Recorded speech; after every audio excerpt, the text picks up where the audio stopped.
Hey guys, welcome back to Ace Recaps.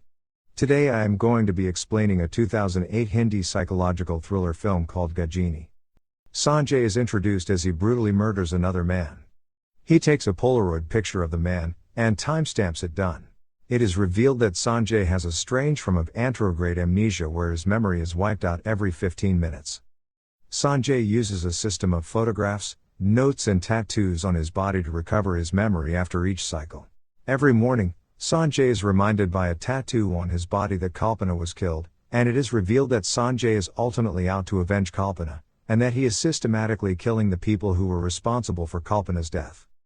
He always keeps a Polaroid camera with him so that he can click pictures of the things that he needs to remember, for example the people he meets or his address, so that he can easily find his way back home when he's out in the city. At home it is shown that he is driven crazy by the loss of his loved one and he spends all day working out and planning his revenge. His main target, evidenced by several notes and tattoos, is Ghajini. It is eventually revealed that Ghajini is a notable social personality in the city. A medical student Sunita is interested in his case and tracks him down to find out more. Mumbai Police Inspector Fawaz is on the case of the serial murders. He tracks Sanjay down to his flat and attacks and disables him. Fawaz is shocked by the extensive set of photographs and notes. He finds two diaries where Sanjay has chronicled the events of 2005 and 2006. The film enters flashback to 2005 as Fawaz reads the 2005 diary. Sanjay Singhania is the son of a reputed business house that owns the Air Voice mobile telephone company. He has finished his education abroad and returned to take over the family business. In the course of his business, Sanjay sends his men to meet Kalpana, a struggling actor/model, about putting up an Air Voice billboard over her apartment.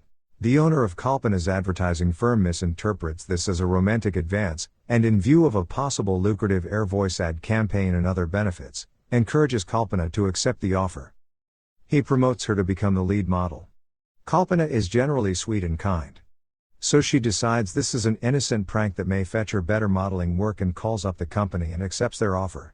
Listening to this, everyone celebrates and offers her a lead role in many ads. A journalist comes to interview the model of the company and Kalpana makes up a fake story of how she met the CEO of Air Voice. This story gets published on the newspaper, which leaves Sanjay enraged. He decides that he needs to meet this girl and question her. On the way to the advertising firm, Sanjay watches a girl help some random disabled kids. Smitten by the gesture of the young woman, he moves on. When he gets to the firm, he is surprised to see that Kalpana is the same girl he noticed earlier. But Kalpana doesn't let him speak and goes on and on about how she met the great CEO, not knowing that he is actually standing right in front of her. She misinterprets him to be Sachin and takes down his number thinking he's come for an acting job. So he decides not to tell her the truth and walks away since he found her to be adorable. A few days later, while Sanjay is in the middle of an interview, he gets a call from Kalpana asking if he's ready to pose for an underwear commercial. He hastily agrees and she asks him to come by an auto rickshaw so that it looks presentable and asks the billionaire if he has the money for it, haha. The next day, Kalpana's boss requests her to get her boyfriend Sanjay to a party to make the company look good. Realizing that nobody actually knows how Sanjay looks, she agrees. Back at home, it is shown that Kalpana is trying to train a random man to pretend to be Sanjay. Just then the real Sanjay arrives and Kalpana introduces him to the imposter. Looking at this, he bursts out in laughter. Kalpana then asks Sachin, the real Sanjay, to come to the party and pretend to be Sanjay. Sanjay agrees. At the party that evening, Sanjay comes to the party in an expensive BMW, which pisses off Kalpana, saying that she isn't going to be paying for the car. Everyone at the party wishes Sanjay, and Kalpana is glad that nobody recognizes him. Two ladies approach Sanjay asking him for a donation, and Sanjay takes out his checkbook and writes them a check for 500,000 rupees, which shocks and enrages Kalpana again, thinking that he's poor and it's a fake check. On the bus ride home, Sanjay eventually finds the courage to ask her to marry him. She asks for some time to consider his proposal. Sanjay decides that if she accepts, he will reveal his true identity, and if she declines, he will quietly back off with no harm done. The film returns to the present day when Inspector Fawaz is about to read the 2006 diary. Sanjay comes too, attacks Fawaz, and ties him up. He tracks down Ghajini to a college function where Ghajini is the guest of honor. Sanjay snaps some pictures of Ghajini and decides, although he does not know why, to kill him. He meets Sunita at the function. She recognizes him from the cover of his files and decides to befriend him. Later that evening, Sanjay attacks and kills one of Ghajini's men in the parking lot. He is suddenly shot at by a group of men, but Sanjay manages to escape. The dying goon informs Ghajini that Sanjay is out to kill him. Ghajini is confused as to why an unknown man is foolish enough to come after him. So Ghajini decides to kill all his rivals.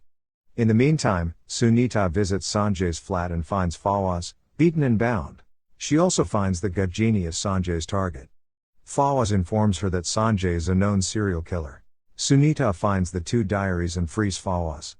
Sanjay arrives suddenly, he remembers neither of them and chases them out. Fawaz is eventually hit by a bus, and Sunita barely escapes the crazed Sanjay.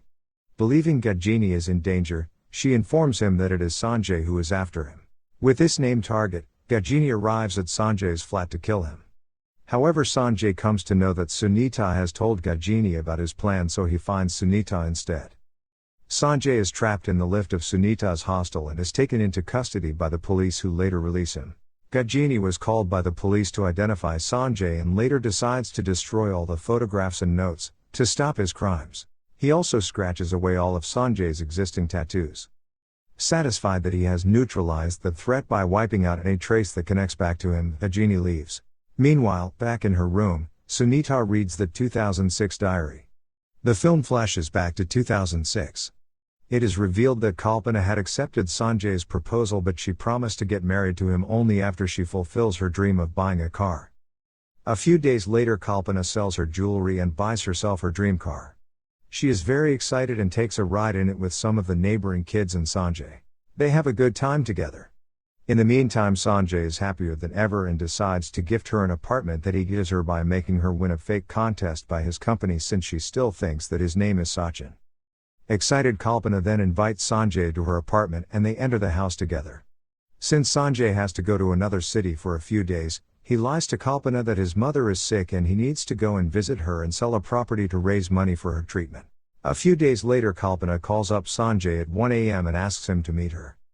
When he arrives, she hands over a stack of cash. She sold her dream car to help with his mom's treatment so that he doesn't have to worry about selling his property. Listening to this, Sanjay is left dumbstruck and is speechless. This sure was the girl of his dreams. Who in the world would sell their car to help someone else's mother? The diary ends abruptly.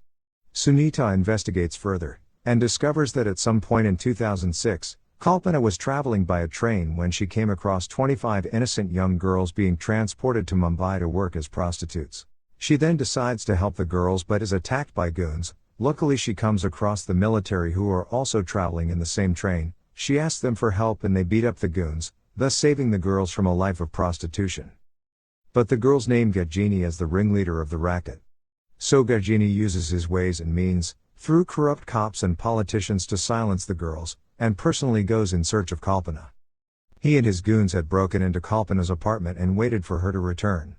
Coincidentally, Sanjay arrived there to meet Kalpana. The goons attacked Kalpana.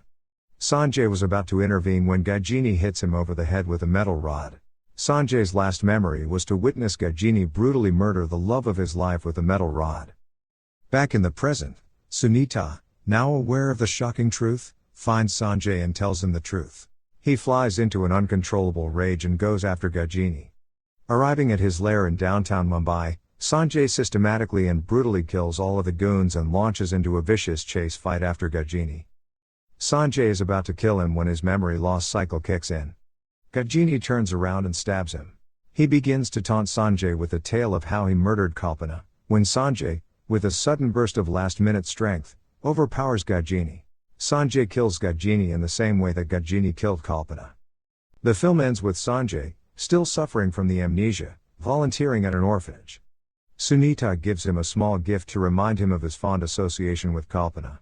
This is an amazing movie filled with laughter, sadness and anger. If you enjoyed the recap, make sure to watch the whole movie, since I found it to be quite an emotional roller coaster. That's all, folks. Thank you for watching. If you like the video, please don't forget to like, share and subscribe.